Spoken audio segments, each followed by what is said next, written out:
ఏమి ఉన్నదో ఏమి లేదో విచారించేవాడు కాడు. యోసేపు రూపవంతుడును సుందరుడనై ఉండెను. అటు తర్వాత అతని యజమాని భార్య యేసూపు మీద కన్ను వేసి తనతో శయనించమని చెప్పాడు. అయితే అతను ఒప్పక, నా యజమానిని తనకు కలిగినదంతయు నా చేతికి అప్పగించను కదా, నా వశమున తన ఇంటిలో ఏమి ఉన్నదో అతను ఎరుగడు. ఈ ఇంటిలో నాకంటే పైవాడు ఎవడూ లేడు. నీవు అతని భార్యమైనందున నిన్ను తప్ప మరి దేనిని నాకు అప్పగింప ఉండలేదు. కాబట్టి నేను ఇంట్లో ఇంత ఘోరమైన దుష్కార్యము చేసి దేవునికి విరోధముగా పాపము కట్టుకుందునని తన యజమాని భార్యతో అనెను. అనుదినము ఆమె యోసేపుతో మాట్లాడుచుండెను, కానీ అతడు ఆమెతో శయనించుటకైనను ఆమెతో ఉండుటకైనను ఆమె మాట విన్నవాడు కాడు. అట్లుండగా ఒకనాడు అతడు తన పని మీద ఇంటి లోపలికి వెళ్ళినప్పుడు ఇంటి మనుషులలో ఎవరు అక్కడ లేరు. అప్పుడు ఆమె అతని వస్త్రమును పట్టుకుని తనతో శయనింపమని చెప్పగా అతడు తన వస్త్రమును ఆమె చేతిలో విడిచిపెట్టి తప్పించుకొని బయటకు పారిపోయాను. ప్రార్థన చేసుకున్నాం. ప్రభు సహాయం కోరుకుందాం. పరిశుద్ధుడా, ప్రేమ కలిగిన తండ్రి, నీ ఘనమైన శాస్త్రమైన నామానికి వందనాలు, స్తోత్రాలు. ప్రభా, ఈ రాత్రి కాల సమయంలో మొదటి సెక్షన్లో మొదటి వర్తమానం వినాలని ఆశపడుతున్నాం. ప్రభా, సిద్ధపడుతున్నాం. నీ సహాయం కోరుకుంటున్నాం. లేఖన భాగాన్ని చదువుకున్నాం. లేఖన భాగంలో నుండి మాకు అర్థమయ్యే రీతిలో కొన్ని మాటలు ప్రభు మీరు మాకు బోధిస్తారని ఆశపడుతున్నారు. నాయన, చదువుబడిన లేఖనం నుండి మాకు కావలసిన వర్తమానాన్ని ప్రభా మీరు మాకు దయచేయండి. మీరే సహాయం చేయండి. నీ ఆత్మ సహాయం మాకు ఇచ్చి నన్ను బలపరిచి వాడుకొని పనిముట్టుగా, సాధనంగా, యంత్రంగా వాడుకుని నీవే మహిమ పొందుకున్నామని ఈ రాత్రి వచ్చినట్టు మా ప్రియులందరితో మీరు మాట్లాడి నీ చిత్తంలో నీ ఏర్పాట్లో నిత్య జీవానికి వారసులుగా ఉన్న వారిని మీరు వారిని ఆకర్షించి ఈరోజు మీరు నిలబెట్టమని ప్రార్థన చేస్తూ ముగిలి ఉన్నటువంటి సమయాన్ని నా వెనక నిలబడుతున్న దాసులను బలపరుచుకుని వాడుకున్నది మహిమగత ప్రభావాలు పొందుకున్నామని ప్రభువును రక్షకుడైన యేసు నామములో స్తుతులు చెల్లించి ప్రార్థిస్తున్నాము పరమ తండ్రి, ఆమేన్. ఉదయకాలంలో రెండవ సెక్షన్లో కూడా యోసేపు గురించిన మాటలు మనం విన్నాం. యోసేపు మొదటి వర్తమానంలో ఒక్కొక్క అంశానికి ఒక్కొక్క పేరు పెట్టుకున్నాం. మొదటి వర్తమానంలో యోసేపుకు ఆశీర్వదించబడిన యోసేపు అని పేరు పెట్టుకున్నాం. మొదటి వర్తమానం పేరు పెట్టుకున్నాం, ఆశీర్వదింపబడిన యోసేపు అని పెట్టుకున్నాం. రెండవ సెక్షన్లో మధ్యాహ్న సమయంలో ఇంకేం పేరు పెట్టుకున్నామంటే దేవుడు తోడుగా ఉన్న యోసేపు అని పేరు పెట్టుకున్నాం.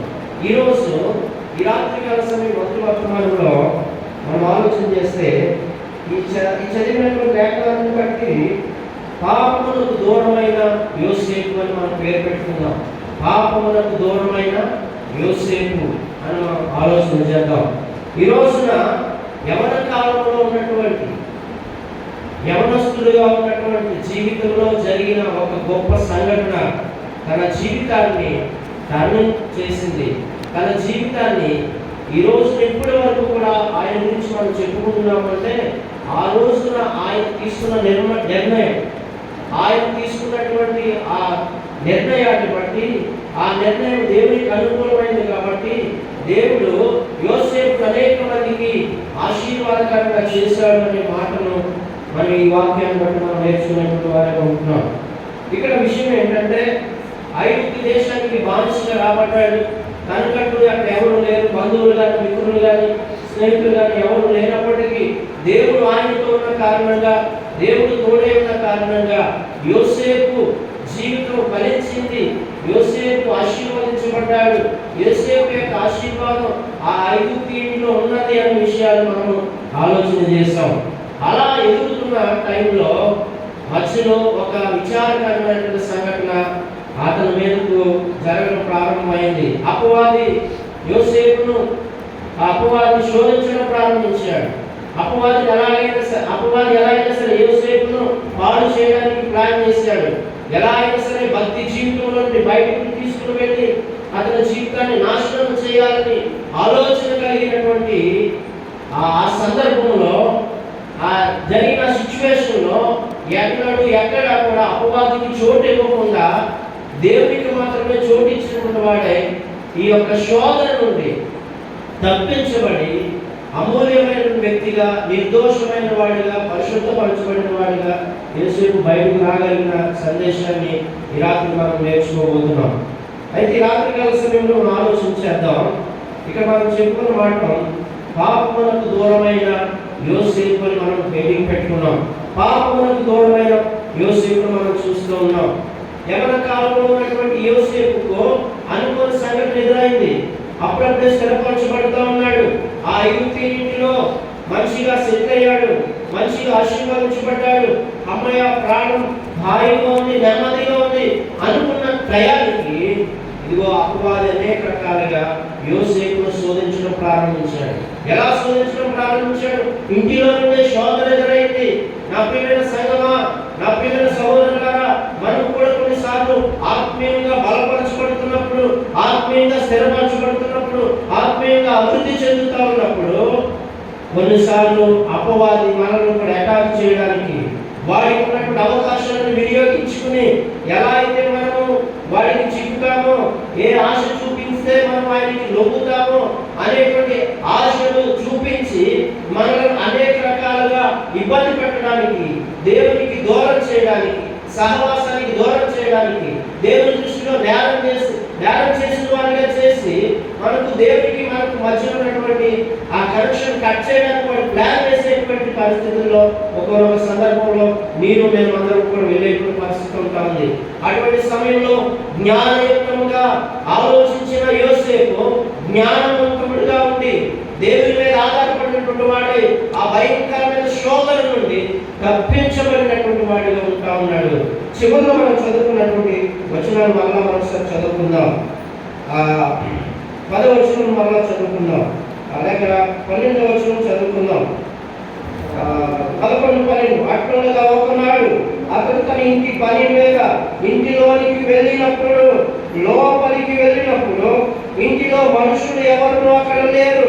అప్పుడు ఆమె అతని వస్త్రమును పట్టుకుని తనతో ఉండమని చెప్పగా అతడు తన వస్త్రమును ఆమె చేతిలో విడిచిపెట్టి తప్పించుకొని బయటకు పారిపోయాను అంటున్నాడు అని మనం చూస్తూ ఉన్నాం. ఎక్కడి నుండి పారిపోయాడు? పాపము నుండి.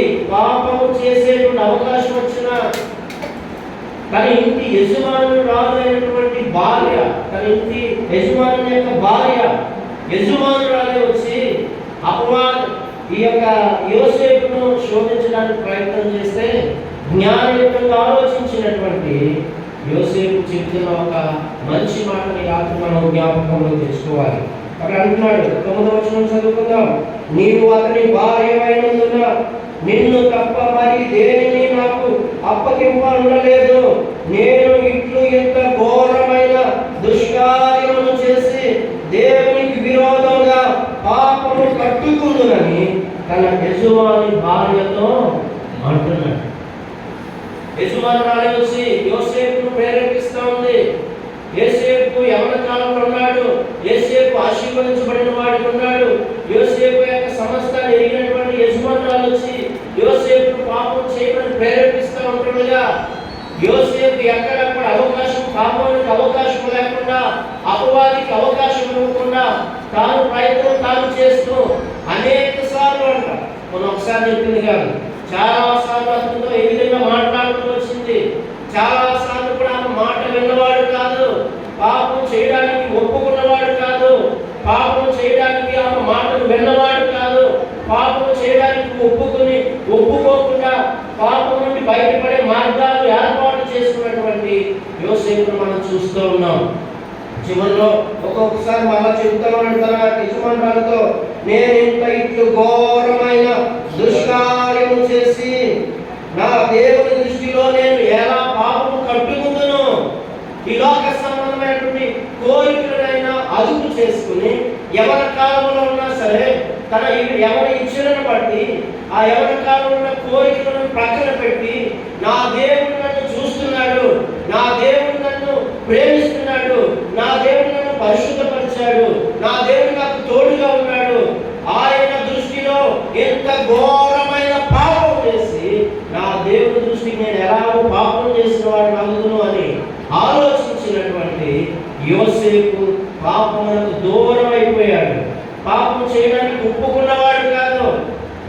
పాపానికి దూరముగా ఉన్నాడు.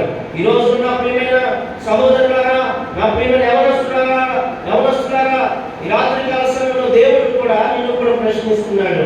ఈ లోకం పాప భూయిష్టమైన లోకంలో మనం నివాసం చేస్తున్నాం.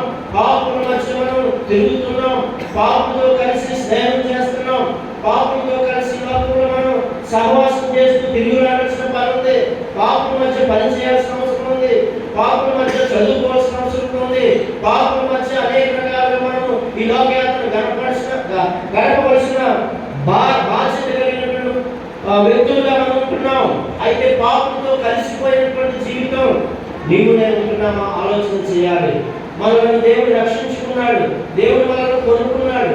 దేవుడు మనల్ని అమూల్యమైనటువంటి రక్తంతో మనల్ని పరిశుద్ధపరచుకుని నీతిమంతులుగా చేసుకుని ఆయన పిల్లలుగా చేసుకుని ఆయన పరిశుద్ధులు కాబట్టి నీవు నేను కూడా పరిశుద్ధులుగా ఉండాలి అని ఆశపడి నిన్ను ఆయన తన రక్తం ద్వారా నేను పరిశుద్ధపరచుకుంటే నీవు ఈ లోక సంబంధమైనటువంటి పాపానికి చోటిస్తున్నావా? యోసేపు వలె పాపానికి దూరం ఉండడానికి ప్రయత్నం చేస్తున్నావా? ఆలోచన చేసేటువంటి వారిని ఉండాలి. ప్రయత్నం చేశాడు. ఆమె అనేక మార్లు పాపం చేయడానికి ప్రేరేపించినా కానీ ఎన్నడూ కూడా పాపం చేయడానికి ఒప్పుకున్నవాడు కాదు. ఆమె మాట విన్నవాడు కాదు. అనుకున్న సంగతి ఎదురైనప్పటికీ ఆమె చేతిలో నుండి విడిపించుకుని బయటకు పారిపోయిన యోసేపు మనం చూస్తా ఉన్నాం. అలాగే ఆ రోజున ఆ భయంకరమైన పాపము నుండి, ఆ భయంకరమైన పాప కూపము నుండి బయటకు వచ్చిన యోసేపు జీవితం అనేక మందికి ఆశీర్వాదకరంగా మార్చబడింది. ఈ రోజున నీకు ఎదురవుతున్నటువంటి ఆ ప్రతి పాపానికి చోటిచ్చే దానిలో ఉంటే కనుక, ఆ పాపానికి చోటిచ్చేవాడిగా ఉంటే కనుక, ఆ పాపంలో నువ్వు కూరుకుపోతే కనుక, ఆ పాపం చేస్తూ పాపంలో జీవిస్తుంటే కనుక, ఆ పాపం వల్ల వచ్చేటువంటి జీతం నిత్య మరణం, అలాగే పాపం ద్వారా వచ్చేటువంటిది శాపం, పాపం ద్వారా వచ్చేటువంటి భయంకరమైన బలహీనతలకు గురైపోయిన జీవితాన్ని నువ్వు పాడు చేసుకునేటువంటి స్థితిలో ఉంటావా? ఆ పాపానికి దూరంగా ఉండగలుగుతావా? ఏ పాపం నేను ఏలుబడి చేస్తా ఉంది? ఈ రాత్రి ఆలోచన చేయాలి. యోసేపుకు అనుకున్న సంగతి ఎదురైనప్పటికీ పాపమునకు దూరం అయ్యాడు. పాపము చేయటానికి ఒప్పుకున్నవాడు కాదు. పాపము యొక్క పురుషమైన లోకంలో జీవించినా సరే ఎవరు వాళ్ళు చూసేవారు లేకపోయినా సరే నా దేవుడు నన్ను చూస్తున్నాడని దేవుని భయం కలిగిన యోసేపు పాపమునకు దూరంగా వెళ్ళినటువంటి సంఘటన మనం చూస్తూ ఉన్నాం. ఈ అలవాటు ఎప్పటి నుంచి వచ్చింది యోసేపుకి ఆలోచన చేస్తే ఒకసారి ఆదికాండ గ్రంథం 37వ అధ్యాయం పేజీ తిరగండి. ఆదికాండ గ్రంథం 37వ అధ్యాయం 2వ వచనం చివరిలో చదివితే, అప్పుడు యోసేపు వారి చెడుతనమును గురించి సమాచారం వారి తండ్రి యొద్దకు తెచ్చువాడు. అతడు చిన్నవాడే తన తండ్రి భార్య అయిన బిల్హా కుమారునేత జెతువా కుమారునేత ఉండెను. అప్పుడు యోసేపు తన అన్నల చెడుతనమును గురించిన సమాచారము తన తండ్రి యొద్దకు తెచ్చుచూ ఉండేవాడు. అంటే చిన్ననాటి నుంచి పాపాన్ని అసహించుకునేవాడు.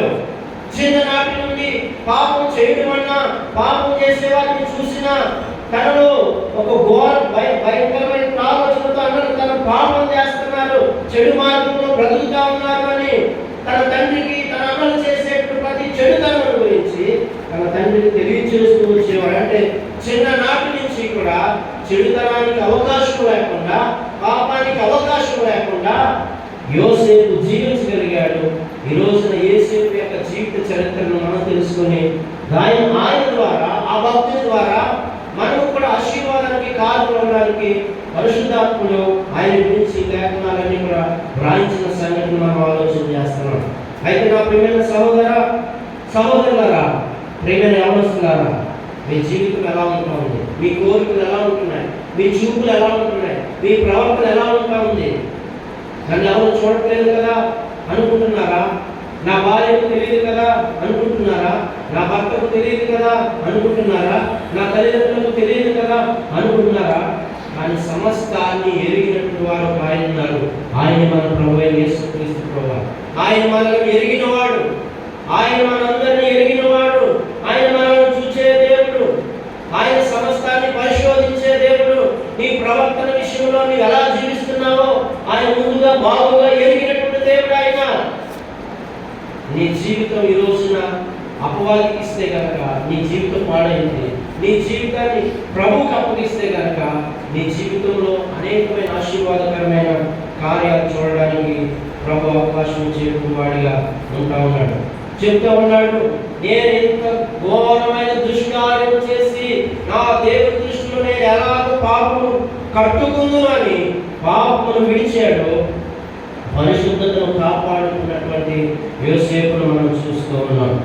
ఎవరైతే ఈ లోక సంబంధమైన పాపానికి దూరంగా ఉంటారో వారు ప్రభువుకు దూరంగా ఉంటారు. ఎవరైతే ఈ లోక సంబంధమైన పాపానికి దగ్గరగా ఉంటారో వారు ప్రభువుకు దూరం అయిపోతారు. సహవాసానికి దూరం అయిపోతారు. కుటుంబానికి దూరం అయిపోతారు. తల్లిదండ్రులకు దూరం అయిపోతారు. కుటుంబంలోని యజమానులకు దూరం అయిపోతారు. ఎందుకంటే పాపం అనేది చాలా భయంకరమైనది. నువ్వు ఏ పాపంలో జీవిస్తున్నావో ఈ రాత్రి మరొకసారి ఈ రాత్రి కాల సమయంలో ప్రభువు నాతో మాట్లాడడానికి ఇష్టపడతా ఉన్నాడు. ఏ పాపం నిర్మూలన చేస్తా ఉంది, ఏ పాపానికి నువ్వు దాసి అయిపోయావు ఆలోచన చేసుకునే వారిగా ఉండాలి. ఏ పాపంలో ములుగుతున్నావు, ఏ పాపంలో తేలాడుతున్నావు, ఏ పాపంలో నీ బ్రతుకుతున్నావు, అదే పాపంలో కొనసాగితే కనుక ఆ పాపం ద్వారా వచ్చేటువంటి భయంకరమైన నిత్య మరణం దేవుని యొక్క లేఖనం చెబుతా ఉంది. భక్తుడు రాస్తూ ఉన్నాడు, ఏ భేదము లేదు, అందరూ పాపము చేసి దేవుని అనుగ్రహించు మహిమను పొందలేకపోతా ఉన్నారు అని భక్తుడు రాస్తా ఉన్నాడు. ఈ లోకంలో ప్రతి వారు పాపములను పుట్టి పాపములను పెరిగి పాపములను మరణిస్తే కనుక పాపం ద్వారా వచ్చే భయంకరమైనటువంటి నిత్య మరణానికి వెళ్ళిపోతున్నారు. కాబట్టి నిత్య మరణాలను తప్పించడానికి యేసుక్రీస్తు కూడా వారి లోకానికి వచ్చారు. నిన్ను విడిపించాలని ఆయన ఆశపడతా ఉన్నాడు. ఎవరి కాలంలో యేసేపు పాపానికి దూరం అయ్యాడు, దేవునికి దగ్గర అయ్యాడు, దేవుని కృపలో ఎదిగి వర్ధిల్లి ఆశీర్వాదకరంగా మార్చబడ్డాడు. అయితే ఈ రోజున అసలు పాపం అంటే ఏంటి? బైబిల్లో చాలా విషయాలు చెప్పుకొచ్చింది. ఒక 4-5 మాటలు మనం చూద్దాం. ఏంటి పాపం? ఏంటి పాపం ఆలోచన చేస్తే యోహాను రాసిన మొదటి పత్రిక 3వ అధ్యాయంలో 3వ అధ్యాయం 4వ వచనంలో ఒక మాట అక్కడ కనిపిస్తుంది. యోహాను రాసిన మొదటి పత్రిక 3వ అధ్యాయం 4వ వచనంలో ఒక మాట కనిపిస్తూ ఉంటుంది. పాపము చేయు ప్రతి వాడు ఆజ్ఞలు అనుగ్రహించును, ఆజ్ఞాతిక్రమమే పాపం. Very good. ఇప్పుడు లైన్ వచ్చారు. ఆజ్ఞాతిక్రమమే పాపం. ఆజ్ఞను అతిక్రమించడమే పాపం. రూల్స్ వ్యతిరేకంగా తిరగడమే పాపం. ఇప్పుడు మనం రోడ్డు మీద వెళ్తున్నామండి. వెళ్ళేటప్పుడు ఎటు వెళ్ళాలి? లెఫ్ట్ సైడ్ వెళ్ళాలి కదా. వచ్చేటప్పుడు రైట్ సైడ్ వెళ్ళాలి. అలా కాదని చెప్పేసి లెఫ్ట్ సైడ్ ఎందుకు వెళ్ళాలి, రైట్ సైడ్ వెళ్దామని వెళ్తున్నాం. ఏముంది? కొన్ని దూరం వెళ్ళాక ఎవరికి వస్తారు? ఆడు చేస్తాడు, నీకు ఇవ్వాల్సిన అర్జెంట్గా ఇస్తాడు. అలాగే దేవుని యొక్క వాక్యానికి విరోధంగా దేవునికి దూరంలో అవుతున్నావా? దేవుని యొక్క వాక్యం అంటే లెక్కలేదా? దేవుని యొక్క సన్నిధిని లెక్కలేదా? దేవుడు అంటే లెక్కలేదా? ఆయన మాటలు వినడానికి కానీ, ఆయన సన్నిధిలో ప్రార్థించడానికి కానీ, మందిరానికి వచ్చే విషయంలో ఏ విషయంలో నీవు తప్పిపోయావు, ఏ ఆజ్ఞలో తప్పిపోయావు, దేనికి నువ్వు దగ్గరయ్యావు? ఈ రాత్రి దేవుడు నిన్ను ప్రశ్నిస్తా ఉన్నాడు. ఆజ్ఞాతిక్రమమే పాపం అంటా ఉన్నాడు. ఆజ్ఞను అతిక్రమించావా? రక్షించబడ్డావు, ప్రభు రక్తంలో కడగబడ్డావు, పరిశుద్ధంతో కలిసి సహవాసం చేస్తుండేవాడివే, సహవాసం చేస్తుండేదానివే. సహవాసానికి దూరమయ్యావా? ఆలోచన చేయి. ప్రభు వాళ్ళకు దూరమయ్యావా? ఆలోచన చేయి. క్రమకుడికి దూరమయ్యావా? ఆలోచన చేయి. ఆరాధనకు దూరంగా ఉంటున్నావా? సేవకు దూరంగా ఉంటున్నావా? పెద్దలకు సహకారం ఉండేవాడివి దూరమయ్యావా? ఏ ఆజ్ఞలు అతిక్రమించావు? ఈ రాత్రి మరొకసారి దేవుడు మనతో మాట్లాడుతూ ఉన్నాడు. సరి చేయబడాలని, సరి చేసుకోవడానికి చక్కటి అవకాశం సేవకులు పిలిపించి, దేవుని సేవకులు మంచి ఆలోచన పుట్టించి, ఎంతో ఖర్చుతో ఎంతో ప్రయాసంతో ఈ గుడికి ఏర్పాటు చేసింది ఎవరి కోసం అంటే మీ కొరకే, మన కొరకే. మన అందరి యొక్క జీవితాలు పురుకొల్పబడి ఆత్మీయులుగా స్థిరపరచబడి యోసేపు భరించినట్టుగా సంఘంలో ఉన్న సహోదర సహోదరులు ఎవరొస్తున్న అందరూ కూడా బలపరచబడి ఆశీర్వాదానికి కర్తలుగా ఉండాలని దేవుని సేవకులు పెద్దలు ఇటువంటి ఆలోచనతో ఈ గుడికి సరిచేయబడతావా? ప్రభు వాక్యం ద్వారా సరిచేయబడతావా? ప్రభు వాక్యం ద్వారా కడగబడతావా? ప్రభు వాక్యం ద్వారా ఒప్పుకుంటావా? ఏ పాపని నిలబడి చేస్తా ఉంది? ఏ ఆజ్ఞను అతిక్రమిస్తున్నావు? వాక్యం చదివేటువంటి అలవాటు మర్చిపోయారా? వాక్యాన్ని ధ్యానిస్తున్నారా? ప్రార్థన చేస్తున్నారా? ప్రభుతో సమయం గడుపుతున్నారా? కుటుంబ ప్రార్థన మెయింటైన్ చేస్తున్నారా? ప్రతిదినం ప్రభుతో సహవాసాన్ని కుటుంబంలో కూర్చుని కుటుంబ ఆరాధనలో పాల్గొనే అలవాటును విడిచిపెట్టేశారా? దూరం అయిపోయారా? ప్రభు ఈ రాత్రి నిన్ను నన్ను మరొకసారి తన మాట ద్వారా హెచ్చరిస్తా ఉన్నాడు. ఆజ్ఞ అతిక్రమమే పాపము అంటా ఉన్నాడు. ఏ ఆజ్ఞకు నువ్వు విరోధంగా ఉన్నావు ఆలోచన చేయి. ఏ ఆజ్ఞకు లోబడిపోయావు? ఏ పాపానికి లోబడిపోయావు? దేనికి దాసీగా అయిపోయావు?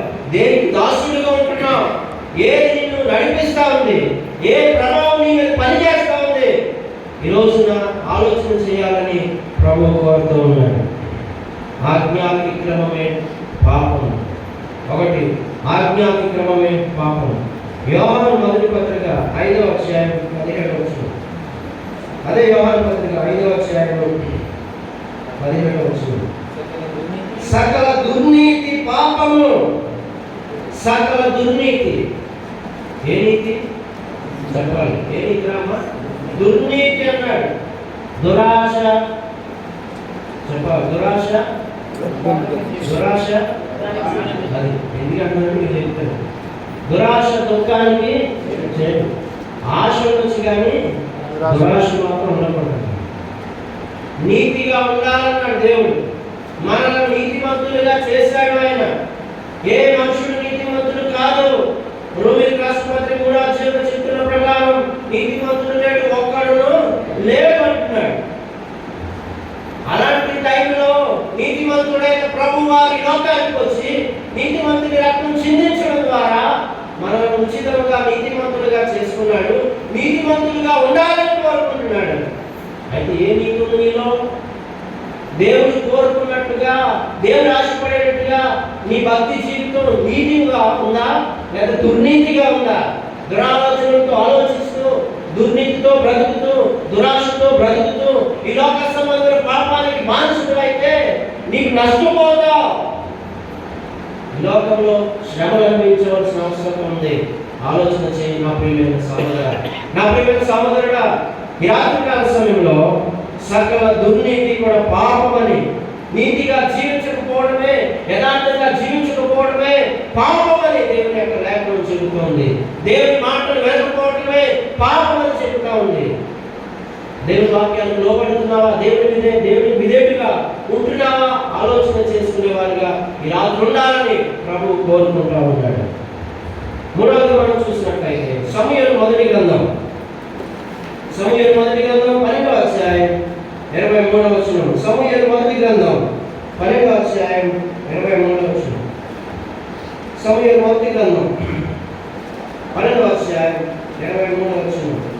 నా మట్టుకు నేను మీ నిమిత్తము ప్రార్థన చేయుట మానుట వలన యెహోవాకు విరోధముగా పాపము చేసిన వాడు నగుదును, అది నాకు దూరమగును గాక అని భక్తుడు అనుకుంటున్నాడు. భక్తుడు అనుకుంటున్నాడు. అక్కడ ప్రవక్త అనుకుంటున్నాడు, ఇదిగో నా నిమిత్తము మీ నిమిత్తము నేను మీ కొరకు ప్రార్థన చేయడం మానేస్తే అది పాపం అంటున్నాడు. మరి దేవుడు మీకు ఇవ్వబడిన సంఘం కొరకు, దేవుడు మీకు ఇవ్వబడినటువంటి కుటుంబాల కొరకు, దేవుడు మీకు ఇవ్వబడినటువంటి సంఘంలో ఉన్న ప్రతి వారి కొరకు నువ్వు ప్రార్థన చేయడం మానేస్తే అది కూడా పాపం అని దేవుని యొక్క వాక్యం ద్వారా భక్తుడు అనుకుంటున్నాడు అన్నమాట. మరి ప్రార్థన అనేక మంది కొరకు ప్రార్థన చేస్తున్నారా? ఇదిగో సమాజంలో అనేక మంది రోజుకు ప్రభువులైన వారు నశించిపోతున్నారు. అనేక మంది దేవుని యొక్క సువార్తను వినకుండా నాశనం అయిపోతా ఉన్నారు, పతనం అయిపోతా ఉన్నారు. చాలా ప్రాంతాల్లో ఇంకా సువార్త అందరి ప్రాంతాలు ఉంటున్నాయి. అనేక ప్రాంతాల్లో ఇంకా సువార్త అందరైన ప్రాంతాలు ఉంటున్నాయి. అనేక మంది ఇంకా సువార్త నెరగినటువంటి వారు, యేసు ప్రభు ఎవరో తెలియనటువంటి అనేక రకాలైన జాతుల వారు ఇంకా ఉంటున్నారు.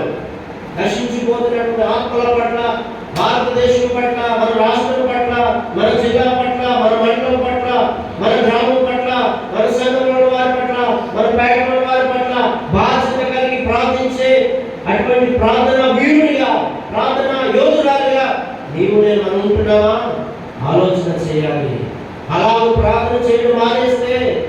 సకల జనుల కొరకు ప్రార్థన చేయకుండా ఉంటే అది కూడా దేవుని దృష్టిలో పాపంగా ఎంచుకున్నాడు భక్తులు. ప్రార్థించే అటువంటి అవకాశంలో ఏమనుకున్నావా? అనేక మంది కొరకు ప్రార్థించేటువంటి అవకాశం దేవుడు ఇస్తూ ఉంటే దాన్ని దుర్యోగపరుస్తున్నావా? ఆలోచన చేయాలని ప్రభు కోరుతూ ఉన్నాడు. సామెతల గ్రంథం 1 ఆజ్ఞాతిక్రమమే పాపం అన్నాడు, 2వది సకల దుర్నీతి పాపం అన్నాడు, ఇక్కడ అనేకుల కొరకు ప్రార్థన చేయకపోవడమే పాపం అని అంటున్నాడు. సామెతల గ్రంథం 24వ అధ్యాయం, సామెతల గ్రంథం 24వ అధ్యాయం 9వ వచనం చూద్దాం. సామెతల గ్రంథం 24వ అధ్యాయం 9వ వచనం మనం చూద్దాం. 9వ వచనంలో మూర్ఖుని యోచన పాపం అంటున్నాడు. మూర్ఖుని యోచన అంటే మూర్ఖంగా ఉంటారు. ఒక్కొక్కరు చాలా మూర్ఖంగా ప్రవర్తిస్తూ ఉంటారు. ఒక్కొక్కసారి ఒక్కొక్కరు అంటారు, నేను మోనాత్మని ఎప్పుడు మోసం చేయలేదంటారు. ఆయన మోసం చేసి ఆల్రెడీ మోసపోయిన సంగతి తెలియదు అన్నమాట. మరి నువ్వు అంటే ఎలా అంటాడంటే నెట్టే అంటాడంటాడు, అది చేయకుండా అదే చేస్తాడంటాడు. నీకెందుకు అంటాడు. ఎందుకు ఇలా తాగుతున్నావు, ఎందుకు నీ ఆరోగ్యం పాడుంది, నీ కుటుంబం పాడుంది అంటే నీ డబ్బులు ఎక్కడున్నావా? నా డబ్బులు నేను ఖర్చు పెట్టుకుంటాను, నా ఇష్టం వచ్చినట్టు ఖర్చు పెట్టుకుంటాను, నేను తాగుతాను, తింటాను, తిరుగుతాను, నీకేంటి నష్టం? మూర్ఖంగా మాట్లాడే వారి సమాజంలో ఎంతమంది ఉన్నారు? మూర్ఖంగా మాట్లాడుతూ ఉన్నారు. తల్లి మాటను త్రోసివేస్తున్నారు, తండ్రి మాటను త్రోసివేస్తున్నారు, తల్లిదండ్రులకు ఔదేయంగా తయారవుతున్నారు, తమకు నచ్చిన ప్రకారం జీవిస్తున్నారు. ఈ రోజున సమాజంలో యవనస్తులు అనేక మంది పాపానికి దూరం అయిపోతున్నారంటే ఈ రోజున సమాజంలో త్రాగులు త్రాగే వారి సంఖ్య యవనస్తుంది. సిగరెట్లు బానిసలు అయిపోయిన వారు, చుట్టలకు, బీడీలకు, బ్రాందీలకు, విస్కీలకు బానిసలు అయిపోయిన వారు యవనస్తులే. ఏదో పూర్వకాలంలో ఎవరో పెద్దలు అక్కడ ఎవరో తాగేవారు, ఇప్పుడు ప్రతి వాడికి ఫ్యాషన్ అయిపోయింది. ఒక సందర్భం వచ్చింది కాబట్టి ఒక విషయం చెప్తా ఉన్నాను. మా దగ్గర మా కంపెనీలో ఒక సివిల్ సూపర్వైజర్ ఉంటాడు. వాళ్ళు కేటగిరీకి కొద్దిగా హై కేటగిరీ కుల స్థానం తీసుకురావాలి. హై కేటగిరీ క్యాస్ట్లో ఉన్నటువంటి వాళ్ళు, ఆయనకి ఒకే ఒక కుమార్తె డాక్టర్ చదివించారు, ఎంబీబీఎస్ చేయించాడు, ఎంఎస్సీ కూడా చేసింది. ఒకే కుమార్తె కాబట్టి బాగా చదివించాడు, బాగా ఆస్తి పనులు ఉన్నాయి. ఆ అమ్మాయికి పెళ్లి చేయడానికి చాలా సంబంధాలు చూశాడు ఆయన, చాలా సంబంధాలు చూశాడు. ఒకసారి నేను స్టోర్కి వెళ్ళవలసిన పని వచ్చింది. స్టోర్లో కూర్చున్నాడు ఆయన. స్టోర్ అధికారితో మాట్లాడుతూ ఉన్నాడు. ఏంటి కాబట్టి రాజుగారు, మీ అమ్మాయికి పలానా ఎక్కువ మంచి సంబంధం వచ్చింది కదా, ఎందుకు చేయట్లేదంటే ఊరుకోండి, ఆయన పేకాటం కూడా రాదు. స్పష్టంగా పేకాటం రాదంట. పేకాటం రాదు కాబట్టి ఈ అమ్మాయి నుంచి పెళ్ళి చేయడం. చూసారు ఎంత మూర్ఖంగా ఆలోచించాడు. మూర్ఖుని యోచన పాపం అన్నాడు. అనేక మంది హై ఎడ్యుకేషన్స్ వాళ్ళు అనేక మంది వచ్చి వివాహం చేసుకోలేదు, చేయలేరు. మంచి చదువుకున్న అమ్మాయిని తీసుకెళ్ళి ఏదో 20 ఎకరాలు 30 ఎకరాలు చేపలు జరుగుతుందని చెప్పి ఎవరితో వచ్చి చేశాడు. 2 సంవత్సరాలు కాపురం చేశాడు, 3వ సంవత్సరం ఇంట్లో పడిపించాడు. మూర్ఖుని యోచన పాపం. మూర్ఖంగా తిరుగుతున్నావా, నష్టపోతావు. మూర్ఖంగా ఎదురాడుతున్నావా, నష్టపోతావు. నీవే నష్టపోతున్నావు అన్న సంగతి మర్చిపోకు. మొదటిలో పాపం చాలా ప్రీతిగా ఉంటుంది, చాలా ఆనందంగానే ఉంటుంది, ఎంజాయ్మెంట్గానే ఉంటుంది. అసలు తర్వాత అసలు కదా అంతా కూడా ఫస్ట్లో అది చాలా హ్యాపీగా, సంతోషంగా, ఎంజాయ్మెంట్గా ఉంటుంది. ఏ పాపం అయినా సరే రాను లోతులోకి వెళ్ళిన తర్వాత అర్థమవుద్ది నీ జీవితం ఎట్లా పోయిందో. ఈరోజు అనేక మంది యవనస్తులు పాడైపోవడానికి కారణం మూర్ఖులుగా తయారవుతున్నారు, మూర్ఖులుగా ఉంటున్నారు, మూర్ఖత్వంతో బ్రతుకుతున్నారు, మూర్ఖత్వంతో తిరుగుబాటు చేస్తున్నారు, తల్లిదండ్రులకు అవిధేయులవుతున్నారు, తల్లి మాటను త్రోసివేస్తున్నారు. నువ్వు చెప్పేవాళ్ళ మీకు కూర్చొని నీకే తెలుసు అంటున్నాడు. నువ్వు చెప్పేవాళ్ళు నీకే తెలుసు, నువ్వు చదువుకోలేదు నీకే తెలుసు, కూర్చో నీకేం తెలియదు, నాకు అన్నీ తెలుసు అంటున్నాడు. అన్నీ తెలుసని కాలం అడ్వేసి అంటున్నాడు. కొంతకాలం కాలం లేని వాడికి వస్తున్నాడు. బయట ఒక ఆయన అలాగే లేడు. ఎవరైనా తప్పిపోయిన కుమారుడు ఏమయ్యాడు? తండ్రి దగ్గరకు మూర్ఖంగా మాట్లాడాడు. తండ్రి, నాకు రావాల్సిన ఆస్తి నాకు పంచిపెట్టాయి, నేను బయటకు వెళ్ళిపోవాలి, నాకు స్వేచ్ఛ కోరుకుంటున్నాను. ఎటువంటి నాకు స్వేచ్ఛ లేదు. గొడవ పెట్టుకున్నాడు. తండ్రి బతికించుండొచ్చు, మాట్లాడవచ్చు, ప్రేమతో మాట్లాడవచ్చు. కానీ మూర్ఖంగా ప్రవర్తించుకుని మూర్ఖత్వంతో బయటికి వెళ్ళాడు. వెళ్ళిన తర్వాత అసలైన కథ అంతా అక్కడ అర్థమైంది. వెళ్ళిన తర్వాత అర్థమైంది కానీ ఇంత తప్పు చేశాడు. ఈ రోజున చాలా మంది యవనస్తులు తమ చేతులు కాలిపోయాక ఆకులు పట్టుకుంటున్నారు. జీవితాలు పాడైపోయాక సగ జీవితం నాశనం అయిపోయిన తర్వాత అప్పుడు అర్థమవుతుంది. అప్పుడు అర్థమయ్యేసరికి చూసుకుంటే కళ్ళ ముందు అంతా శూన్యమే కనిపిస్తూ ఉంది. యవన కాలంలో ఉన్నటువంటి మీరు, నా ప్రియమైన సహోదరి చెల్లి తమ్ముడు, యవన కాలంలో ఉన్నటువంటి మీరు యవన కాలంలో ఉంటుండగా మీ యవన జీవితాన్ని మీరు కాపాడుకోగలిగితే, మీ యవన జీవితాన్ని దేవునికి అప్పగించగలిగితే, మీ యవన జీవితాన్ని ప్రభు చేతిలో పెట్టగలిగితే యోసేపు వలె అనేక మందికి ఆశీర్వాదంగా ఉండడానికి ప్రభు అవకాశం ఇస్తారు. నాకు తెలిసి తెలియని వయసులో ఇంచుమించు 10వ సంవత్సరంలో నేను ప్రభు సొంత రక్షకుడిగా అంగీకరించాను. 10వ సంవత్సరంలో సొంత రక్షకుడిగా అంగీకరించి వెంటనే పెద్దల ద్వారా బాప్తిసం పొందుకు నీటి బాప్తిసం ద్వారా సంఘంలో చేర్చబడి చాలా సంవత్సరాలు మందిరంలో పరిచయం చేసి, సేవకులకు పరిచయం చేసి, నా తల్లి నన్ను ప్రోత్సహిస్తూ ఉండేది.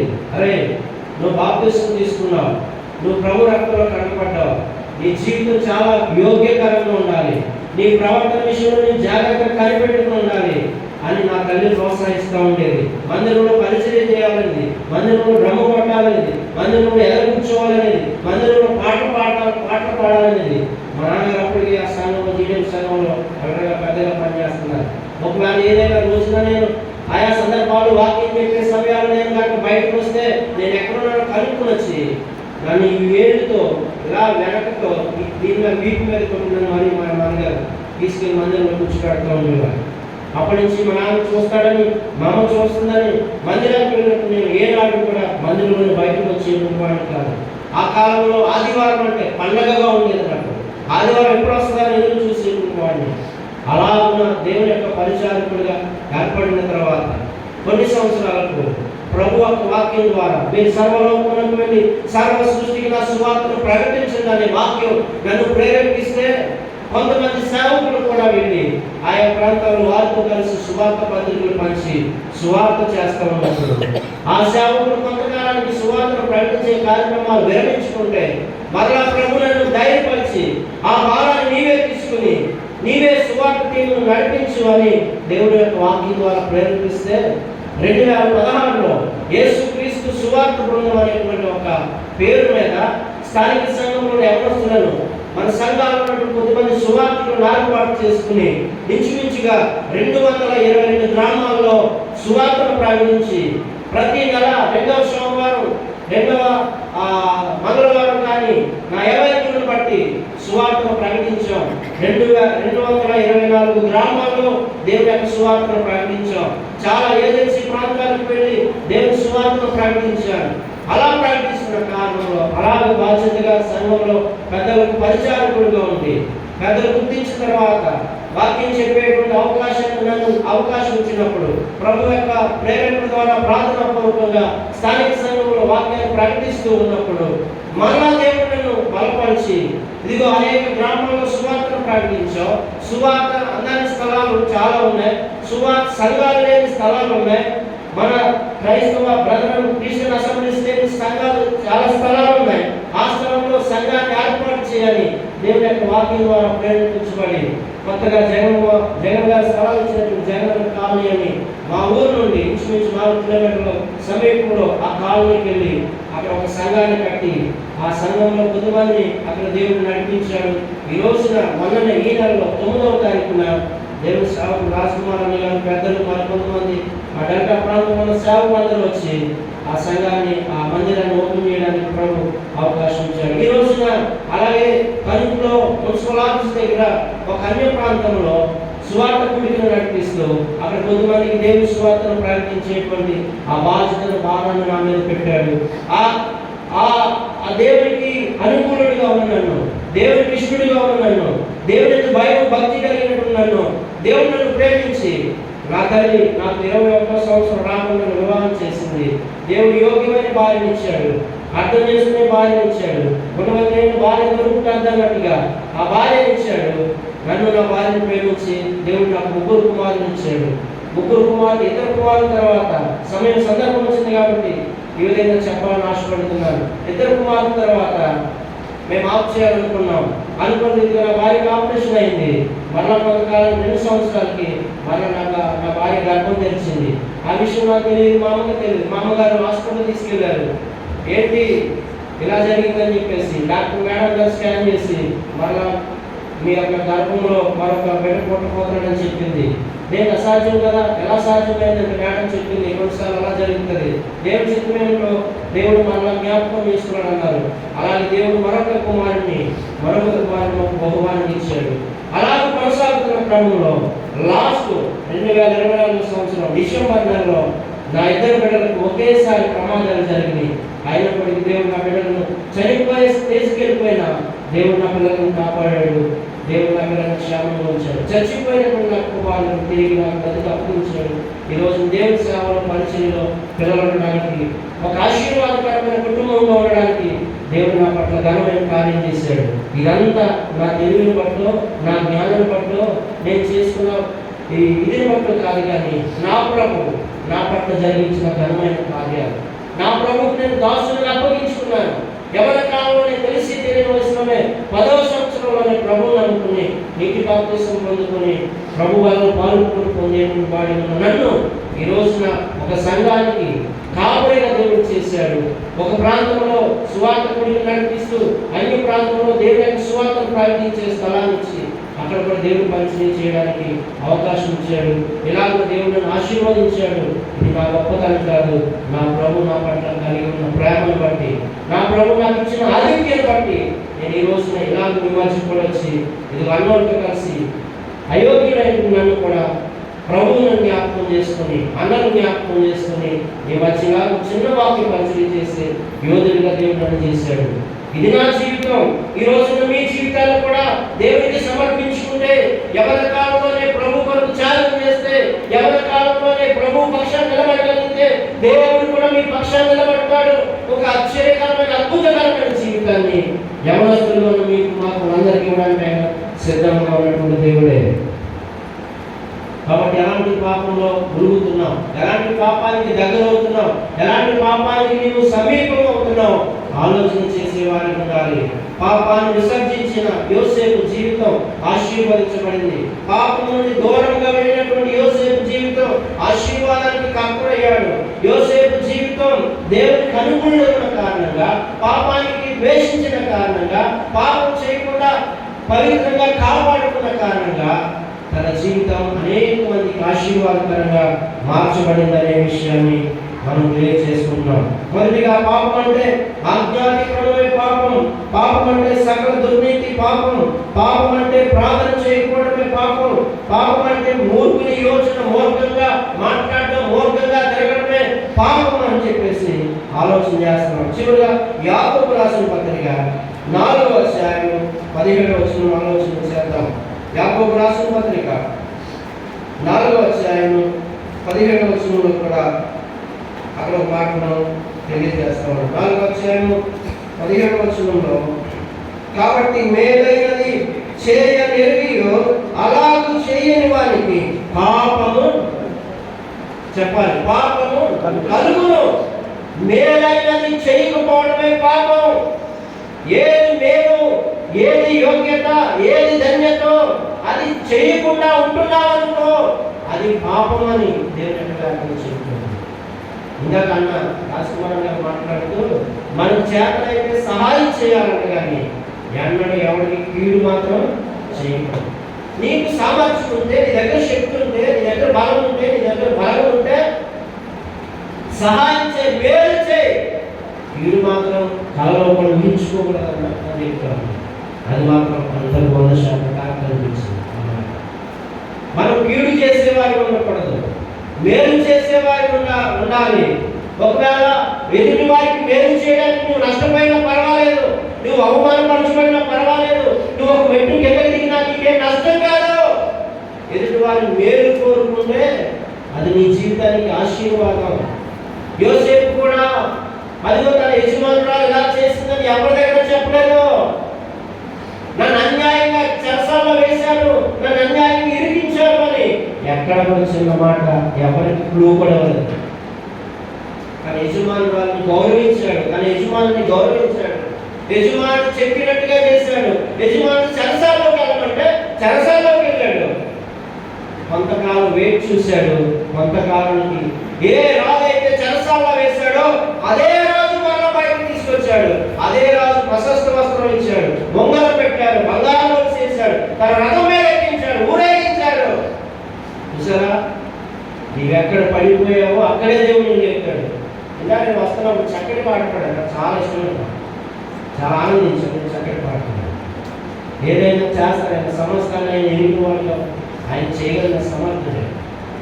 ఆయన మన పరిపూర్ణంగా సరెండర్ అయితే, మన జీవితాన్ని పరిపూర్ణంగా ఆయన చేతిలో పెడితే ఆయన ఈ జీవితాన్ని ఆశీర్వాదకరంగా చేస్తాడు. ఆశీర్వాదకరమైన జీవితం ఇచ్చే ముందు కొన్ని శ్రమలు ఎదురవచ్చు, కొన్ని శోధనలు ఎదురవచ్చు, కొన్ని ఆటంకాలు ఎదురవచ్చు. అయినా సరే నువ్వు ఇబ్బంది పడినా మేలు కొరకు నీకు జీవించగలిగితే, కీడును విడిచిపెడితే కనుక అది నీ జీవితానికి ఆశీర్వాదకరంగా మార్చబడుతుంది అని దేవుని యొక్క లేఖనం చెప్తుంది. భక్తుడు దావీదు భక్తుడు ఎలా అనుకుంటున్నాడు, ఆ మాట చదువుకున్నాడు చూడండి. కీర్తన గ్రంథం 119వ అధ్యాయం 11వ వచనం. కీర్తన గ్రంథం 119వ అధ్యాయం 11వ వచనంలో దావీదు భక్తుడు ఇలా మాట్లాడుకుంటున్నాడు. 119వ కీర్తన 11వ వచనం ఏమన్నది? నీ ఎదుట నేను పాపము చేయకుండానట్లు నా హృదయంలో నీ వాక్యము ఉంచుకున్నాను. ఎంత మంచి మాట అండి. ప్రభువా, నీ ఎదుట నేను పాపం చేయకూడదంటే నీ వాక్యం నా హృదయంలో ఉంటే, పాపం చేయకుండా నీ వాక్యం నా హృదయ అని చెప్పుకుంటున్నాడు. ఈరోజు నాకు దేవుని యొక్క వాక్యం మన గుండెల్లో ఉంటే ఎలాంటి పాపాన్నైనా సులువుగా గెలవగలవచ్చు, సులువుగా ఎదిరించవచ్చు. దానికి లొంగకుండా తప్పించుకుని రావడానికి వాక్యం మన బలపరిచేదిగా ఉంటుంది. దావీదు అంటున్నాడు, అయ్యా నీ ఎదుట నేను పాపం చేయకుండా ఉండాలి అంటే నీ వాక్యాన్ని నా హృదయంలో ఉంటుంటే చాలయ్యా. ఎందుకు వాక్యాన్ని నా హృదయంలో ఉంచుకోవాలని ఉంటున్నాడు తెలుసా? వాక్యమైన దేవుడు మన హృదయంలో ఉంటాడు కాబట్టి, ఆయనే దేవుడు కాబట్టి, వాక్యమే దేవుడు కాబట్టి, ఆ దేవుడిని ఈ దేవాలయంలో నివసిస్తే, ఈ దేవాలయంలో ఆయన పెట్టుకుంటే ఎదురవుతున్న ప్రతి పాపానికి లొంగకుండా ఆపు చేస్తాడు. నీ వల్ల కాదు. ఈ లోకంలో పాపానికి లొంగకుండా, పాపానికి తలంచకుండా ఉండడం ఒక వ్యక్తిగా నీకు సాధ్యం కాదు. కానీ దేవుడు నీకు తోడుగా ఉంటే, దేవుని యొక్క వాక్యం నీ హృదయంలో ఉంటే, వాక్య రూపంలో దేవుడు నీ హృదయంలో ఉంటాడు కాబట్టి ఆ సందర్భాన్ని బట్టి నిన్ను తప్పిస్తాడు. దానికి లొంగకుండా, దానికి అవకాశం ఇవ్వకుండా నిన్ను తప్పిస్తాడు. క్షేమకరమైన మార్గంలో నిన్ను నడిపించేటువంటి దేవుడిగా ఉంటా ఉన్నాడు. దావీదు అంటున్నాడు, నా హృదయంలో నీ వాక్యాన్ని ఉంచుకున్నాను ఆయన అంటున్నాడు. అదే భక్తుడు 133వ వచనం కూడా మనం చదువుకుంటే, 133వ వచనంలో మనం చదువుకుంటే, నీ వాక్యమును బట్టి నా అడుగులను స్థిరపరచును ఆయన, ఏ పాపము నన్ను ఏలనీయకును ఆయన అంటున్నాడు. అయ్యా నీ వాక్యాన్ని బట్టి నా అడుగులు స్థిరపరచును ఆయన, నా నడతను స్థిరపరచును ఆయన, నన్ను స్థిరపరచును ఆయన. నువ్వు స్థిరపరచువాడు కాబట్టి, నువ్వు బలపరచువాడు కాబట్టి నన్ను స్థిరపరచును ఆయన, నన్ను బలపరచును ఆయన. నీ వాక్యాన్ని బట్టి నన్ను బలపరిచేయ. దేవుని యొక్క వాక్యాన్ని చదవడం ద్వారా పాపానికి దూరం ఉండగలుగుతాం. దేవుని యొక్క వాక్యాన్ని చదవడం ద్వారా యథార్థంగా ఉండగలుగుతాం. దేవుని యొక్క వాక్యాన్ని ధ్యానించడం ద్వారా ఏ లోక సంబంధమైన పాపానికి లొంగకుండా దేవుని తప్పిస్తాడు అనే వాక్యం ఈ రోజు మనం నేర్చుకున్నాం. ఈ వాక్యాలన్నీ గుర్తుపెట్టుకున్న యోసేపు, ఈ వాక్యాలన్నీ అనుసరించిన యోసేపు జీవితం ఫలవంతంగా ఆశీర్వాదానికి కర్తగా మార్చబడిన యోసేపును మనం చూస్తూ ఉన్నాం. ఈ రాత్రి యోసేపు వల్ల నీ జీవితం ఉండాలని ఆశపడితే కనుక యోసేపు లాంటి జీవితం జీవిస్తే యోసేపులకు ఆశీర్వాదం పొందుకోవచ్చు. నీ ఆశీర్వాదం కొరకు ఆశీర్వాదకరమైన మహోత్సవాలకైతే ఆశీర్వాదం రాదు. నీవు స్వస్థత కొరకు స్వస్థత సభలు పెడితే స్వస్థత రాదు. ఇదేంటి ఎగదించడం కోసం. నువ్వు ఆశీర్వదించబడాలని ఆశ ఉంటే పాపానికి దూరంగా ఉండు, ప్రభువుకు దగ్గరగా ఉండు. ప్రభు నిన్ను బలపరుస్తాడు, ప్రభు నిన్ను స్థిరపరుస్తాడు, ప్రభుని యొక్క ప్రతి ప్రయత్నంలో నీకు తోడుగా ఉంటాడు. ఎన్నడూ కూడా పాపానికి చోటిచ్చిన వాడు కాదు. చాలాసార్లు ఆ యజమానురాలు భార్య శోధించింది అనేక పర్యాయములు. ఒక్కసారి కూడా అనుకోవచ్చు, ఒకసారి ఎవడైనా అవమానానికి వద్దంటాడు, రెండోసారి కాదని. ఈ లోకంలో అలాంటి ప్రజలు, అలాంటి క్రియలు ఈ లోకంలో ఎన్నో చూస్తున్నాం. కానీ యోసేపు ఎప్పుడు కూడా ఆమె మాట విన్నవాడు కాదు. యోసేపు జీవితం ఫలించింది అంటే, యోసేపు ఆశీర్వాదకరంగా మార్చబడ్డాడు అంటే పాపమునకు దూరం అయ్యాడు. ఈ రోజున నీకు నేను కూడా మనందరం లోక సంబంధమైన ప్రతి పాపానికి దూరం ఉండగలిగితే నీ జీవితం, నా జీవితం, అందరి జీవితాలు కూడా ఆశీర్వాదకరంగా మార్చబడతాయి. ప్రార్థించాలి.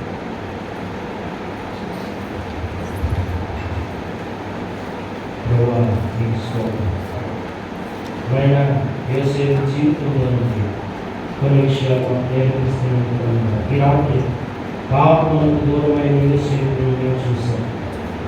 ఆయన నీ వాక్యాలను హృదయంలో ఉంచుకున్నాయి, తర్వాత తన అడుగులను స్థిరపరుచుకున్నాయి, తన క్రియలను, తన మాటలను, తన ఉద్దేశాలు, తన కోరికలను అదుపులో ఉంచుకున్నాయి. పాపానికి చోటు ఇవ్వకుండా నీకు చోటిచ్చి ఆయనను భద్రపరుచుకున్నాను, హృదయంలో ఆహ్వానించుకున్నాను, నీ కొరకు నమ్మకంగా జీవించాడు. నీకు చేతుల ఆశీర్వాదానికి కాపుగా మార్చుకుంటాడు.